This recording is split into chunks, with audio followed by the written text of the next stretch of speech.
Hello, Standard 8 children.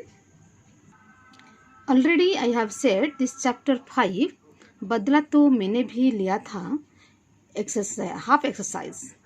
Now other half exercise I will discuss. This पठन एवं लेखन कौशल. Number 1, page number 46. निम्नलिखित प्रश्नों के उत्तर एक वाक्य में लिखिए. ध्यानचंद की विधिवत शिक्षा कक्षा 6 से आगे क्यों न हो सकी? Answer. Page number 43, this first paragraph, then second line. Dhyanchand के पिता रामेश्वर दत्त सिंह सेना में नौकरी करते थे. उनके लगातार होने वाले तबादलों के कारण ध्यानचंद की विधिवत शिक्षा कक्षा 6 से आगे न हो सकी. दिस नंबर ख. पंजाब रेजिमेंट और स्पेंसर एंड माइनर्स की टीम के बीच हो रही हॉकी मैच में ध्यानचंद कैसे घायल हो गए? This answer, this page number 43, this last paragraph, last second line. Punjab regiment और स्पेंसर एंड माइनर्स की टीमों के बीच हॉकी मैच हो रहा था. ध्यानचंद पंजाब रेजिमेंट की ओर से खेल रहे थे. माइनर्स टीम की एक खिलाड़ी ने गेंद छीनने की हर कोशिश किया जो कि नाकाम वो हो रहा था. वो गुस्से में आकर वही खिलाड़ी ने ध्यानचंद के ऊपर हॉकी स्टिक से उनके सिर पर मार दिए, जिसके चलते वो मैदान से बाहर चले आए. Next question. ध्यानचंद के बारे में जानकर हिटलर ने अपने अधिकारी से क्या कहा? This page number 44, this last paragraph, last था सेकेंड लाइन. ध्यानचंद के बारे में जर्मनी के तानाशाह हिटलर जब जाने कि ये भारतीय सेना में पूछे किस पद पर है, तो वो पता करने के बाद उसने उनके एक अधिकारी से कहा कि उसे कहो जर्मनी आ जाए, मैं उसे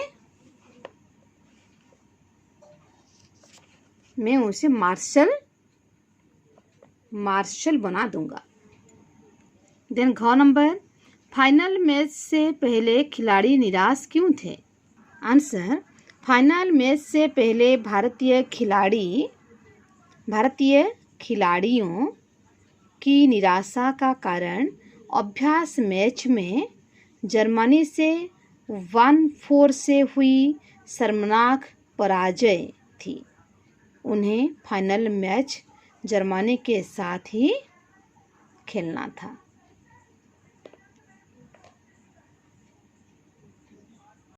द नेक्स्ट नंबर. मैं तुम्हारे व्यवहार का बदला जरूर लूँगा कहने का विरोधी टीम के खिलाड़ी पर क्या प्रभाव पड़ा? This answer. ध्यानचंद के यह कहने पर कि मैं बदला जरूर लूँगा, विरोधी टीम के खिलाड़ी की एकाग्रता भंग हो गई और वह अपना ध्यान खेल में नहीं लगा पाया. Then this question. निम्नलिखित प्रश्नों के उत्तर विस्तार से लिखिए. First question. न्यूजीलैंड गई भारतीय टीम का प्रदर्शन कैसा रहा? This answer, this page number 43, this first paragraph. यहाँ भारतीय सेना की हॉकी टीम न्यूजीलैंड खेलने जा रही थी. उसमें ध्यानचंद को चुन लिया गया. भारतीय सेना की टीम ने न्यूजीलैंड में 18 मैच जीते, 2 ड्रॉ रहे और 1 में वो हारे. ध्यानचंद के खेल के प्रसिद्धि की गूंज सारे संसार में छा गई. Next question. ख. माइनर्स टीम के खिलाड़ी ने ध्यानचंद के सिर पर हॉकी क्यों मारी? आंसर. पंजाब रेजिमेंट और स्पेंसर एंड माइनर्स की टीमों के बीच हॉकी मैच हो रहा था। पंजाब रेजिमेंट की ओर से ध्यानचंद खेल रहे थे। माइनर्स टीम की एक खिलाड़ी ने गेंद छीनने की हर कोशिश किया जो कि नाकाम हो रहा था। वो गुस्से में आकर एक खिलाड़ी ने अपनी हॉकी स्टिक से उनके सिर पर मार दिए, जिसके चलते वो घायल हो गए और मैदान से बाहर आ गए। नेक्स्ट क्वेश्चन, ध्यानचंद ने विरोधी टीम से बदला कैसे लिया? This 44 page second paragraph. Dhyanchand पट्टी बंधवाने के बाद जब दोबारा मैदान में आए तो उस खिलाड़ी की पीठ पर हाथ रखकर कहे, मैं तुम्हारे इस व्यवहार का बदला लूंगा। ये सुनकर वो खिलाड़ी घबरा गया और खेलते समय उन्हें ही देखता रहा। शायद वो सोच रहा था कि उन्होंने भी उसके सिर पर हॉकी से मार देंगे। इसके चलते उसकी एकाग्रता भंग हो गई थी। तो धनाधन एक के बाद एक 6 गोल ध्यानचंद लगा दिए। घ नंबर, हिटलर ध्यानचंद की किस बात से प्रभावित हुए? This answer page number 44 last paragraph. This line, Dhyanchand खेलते समय सारे गोल वो खुद ही नहीं करते थे। उनकी तो ये कोशिश रहती थी कि गेंद को गोल के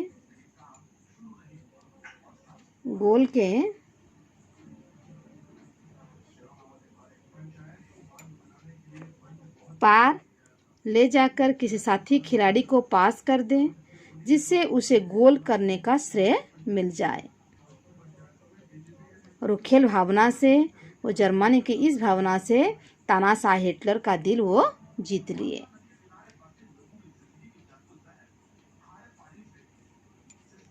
द नेक्स्ट क्वेश्चन, 15 अगस्त 1936 के दिन को ध्यानचंद ने स्मरणीय क्यों कहा? This answer page number 45 here. 15th August, not 16th here, 15th अगस्त 1936 की सुबह ड्रेसिंग रूम में आकर टीम के मैनेजर पंकज गुप्ता भारतीय खिलाड़ियों के सामने तिरंगा झंडा रख दिए। मानो कह रहे हो, इस झंडे की लाज तुम्हारे हाथ में है। सभी खिलाड़ियों ने झंडे को शाही सलामी दी और वीर सैनिकों की तरह अपने झंडे की लाज रखने मैदान में उतर पड़े। भारतीय खिलाड़ी जमकर खेले और वे 8-1 से विजयी हुए। निश्चय नंबर, मैं खेलते समय सदा इस बात का ध्यान रखता था कि मैं अपने देश के लिए खेल रहा हूँ और हार या जीत मेरी नहीं बल्कि मेरे देश भारत की है। ध्यानचंद का यह कथन एक खिलाड़ी के किन गुणों की ओर संकेत करता है? आंसर, एक अच्छा और सच्चा खिलाड़ी वही होता है जो अपने खेल के माध्यम से अपने परिवार और देश का नाम गौरवान्वित करता है। उसकी पहचान उसके देश से होती है। वो अपने लिए नहीं बल्कि अपने देश के लिए खेलता है। Okay, next video I will continue this chapter's exercise. Thank you.